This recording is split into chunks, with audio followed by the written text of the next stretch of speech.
सबसे पहली बात, हमारी कमजोरी क्या है? हम परेशान हो जाते हैं। संसार में देखो तो परेशान, परमार्थ की तरफ देखो तो हम परेशान हो, ये हमारा आदत स्वभाव बन गया परेशान होना। थोड़ा सा धैर्यवान बनो, गंभीर बनो। कोई इस भारी से भारी विपत्ति में परेशानी स्वीकार करके विपत्ति से थोड़ी निकला है। सुलझो, ठीक है, विपत्ति आई, समस्या आई, इसका समाधान होगा। ऐसा थोड़ी कि हमें नष्ट कर देगी। अगर अभी हमारी बड़ी हानि हो जाती है, हम कल इससे बड़ा लाभ प्राप्त कर सकते हैं। हमको एकदम बिल्कुल गंभीर रहना है, इतने कमजोर नहीं बन जाना। अब वो गए तो क्या होगा, अब वो वस्तु गई तो क्या, पद गया तो क्या होगा। किया था, ये पद मिला था, इससे बड़ा पद प्राप्त करूंगा, मैं इससे बड़ा महान बनूंगा। ठीक है, एक बार गिर गया, गलती हो गई, दंड भोगूंगा, फिर इससे ज्यादा संयम में रहूंगा। बिल्कुल मतलब एकदम फ्रेश दिमाग रखना चाहिए। और अपने लोग क्या है, जरा सी बात में एकदम पछड़ा कर लेते हैं, एकदम कमजोर हो जाते हैं। ये बिल्कुल ठीक नहीं है। हम जीवन भर की यात्रा की बात कह रहे हैं, भारी से भारी कष्ट में भी मुस्कुराना, तो हमें बल मिला है, हमें भगवान की कृपा का दर्शन हुआ है, हमें उनका दुलार दिखाई दिया है। अगर ऐसे तो भाग जाते हैं, फिर परमार्थ में थोड़ी चलना होता है। आज जो आप सुन करके लाभ लेने की चेष्टा कर रहे हो ना, ये केवल प्रवचन नहीं है, ये जीवन है। अगर ये जिए ना होते ना तो ये इसका प्रभाव नहीं पड़ता, फिर वाणी का प्रभाव नहीं पड़ता। हम इसीलिए कहते हैं, जैसे आप लोग एकदम परेशान हो जाते हैं जब बोलो, क्या हमसे ज्यादा परेशानी होगी?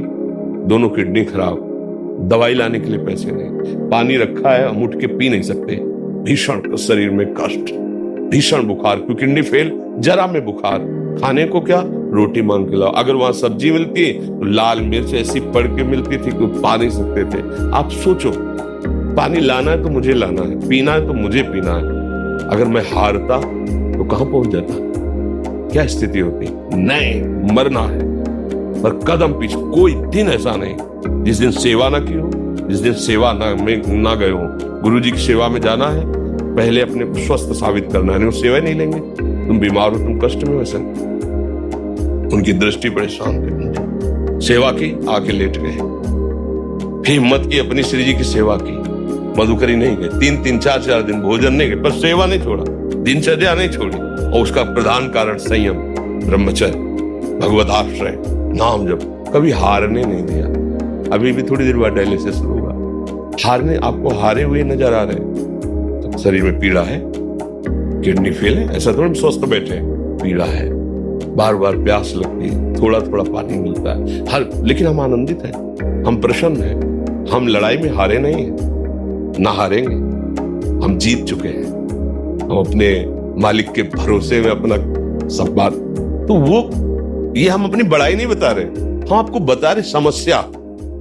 सोचो, तुम्हारे पास तो माँ है, भाई है, बहन है, परिवार है, कोई ना कोई तो है ना। मेरा किसी ने कभी जीवन में ध्यान भी नहीं दिया, क्यों? बचपन से बाबा जी बन गए, किसी से प्यार नहीं, किसी से संबंध नहीं, कोई जानकारी नहीं, हम कहाँ हैं, वो कहाँ है, किसी से कोई मतलब नहीं। अच्छा, जवान साधु कौन श्रद्धा करे? कभी गांव जाने की हिम्मत नहीं पड़ती कि रोटी मांगे। पता नहीं लोग क्या सोचेंगे, क्या भावना कर ले।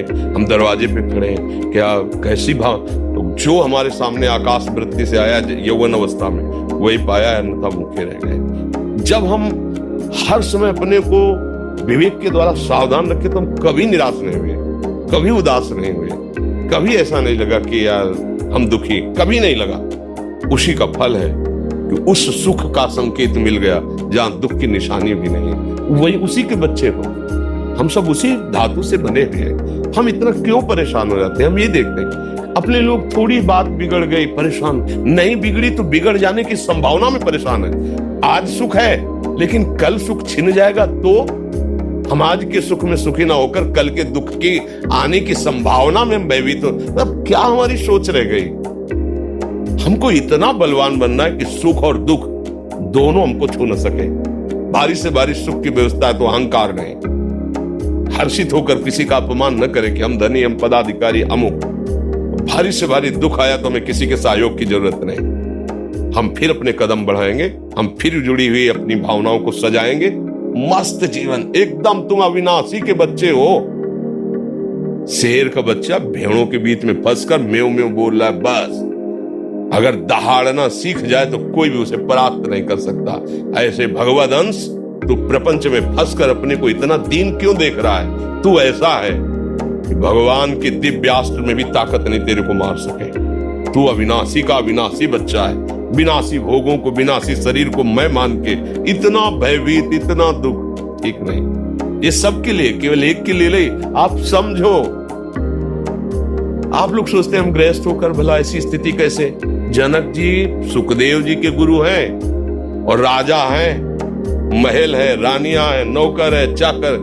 क्या सुखदेव जी जिनके शरीर में लंगोटी भी नहीं है, दिगंबर, परमहंस के गुरु है जनक जी जो राजा हैं। समझो आप ऐसा ना सोचे कि अब नौकरी कर रहे हैं, हम संसार में, हम गृहस्थ हैं, हम अध्यात्म की ऊंचाई पर नहीं चढ़ सकते। नहीं, आप एक सरकारी नौकरी या आप किसानी या व्यापार करते हुए आप एक अध्यात्म की ऊंचाई में चढ़ सकते हैं। और अध्यात्म ही है जो तुम्हें इस माया के दुख सुख से ऊपर उठा सकता है। दूसरा, चाहे जितनी संपत्ति आ जाए, आप सुखी नहीं हो सकते। सब देख लो, आंख खोल के देख लो, अध्यात्म ही है जो तुम्हें हर कष्ट सहकर मुस्कुराकर जीने का रास्ता बता देगा कि आप आनंदित हो जाओगे। कुछ नहीं बिगड़ा, अध्यात्म है तो कुछ नहीं बिगड़ा, अध्यात्म नहीं है तो कुछ नहीं बना, कुछ हाथ नहीं लगने वाला।